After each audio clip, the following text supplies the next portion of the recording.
Millions of tax dollars are spent on this type of computer surveillance, a disgusting procedure for a professed free society.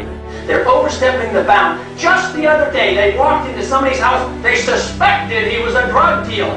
He was using his automatic selector, and then police marched in, and they said it looked like a gun after they killed the man.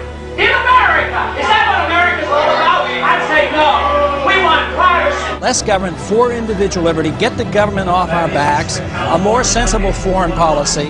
I'm very disappointed that so far in this Congress we have not yet seen any sincere effort to cut any spending. There's something wrong here that could and should be adjusted with decreased spending, not raising taxes, and not further robbing the Social Security Trust Fund. The more we threat, the more we intimidate, the more we want to bomb people, the more we're leading into another fiasco like Vietnam. We trade with Vietnam now. That's a much better way than trying to impose our will on Vietnam by going over there and dropping bombs. So I would say that this just points out again that we have a very, very poor foreign policy in the Middle East. I wish the Congress would address the unconstitutionality of presidents waging war. That, to me, is a lot more serious than Monica Lewinsky, let me tell you.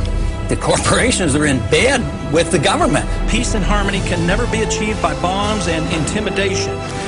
Mr. Speaker, over the last 3 to 4 years, I've come to the floor on numerous occasions trying to sound a warning about both our foreign policy and our monetary policy.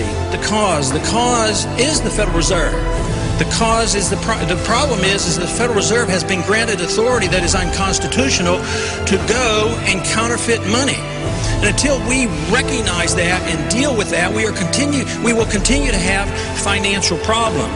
I do not see any reason whatsoever to take young men and young women and send them 6,000 miles off to a land to attack a country that has not committed any aggression against this country. War is not popular. People get killed and body bags end up coming back.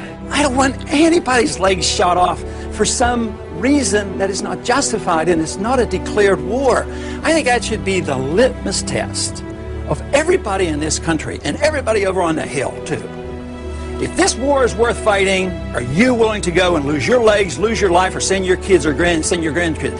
Will our country become freer, richer, safer, and more peaceful? Or will we continue to suffer from lost civil liberties, a stagnant economy, terrorist threats, and an expanding war in the Middle East and Central Asia? Is it not possible that George Washington's admonition to avoid entangling alliances is sound advice even today?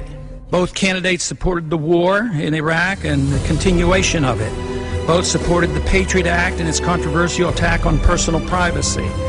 The true patriot will repeal the Patriot Act, is what they will do. Both candidates supported increased spending in almost all categories.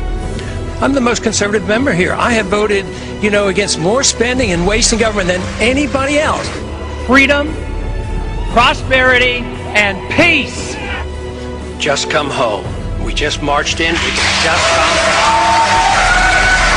We have allowed our nation to be overtaxed and overregulated and overrun by bureaucrats. The founders would be ashamed of us for what we're putting up with. The system designed to protect individual liberty will have no punishments for any group and no privileges. Today, I think inner city folks and minorities are punished unfairly in the war on drugs. It is our job to check up and find what the Federal Reserve has done, audit them, and find out who their buddies are that they're taking care of.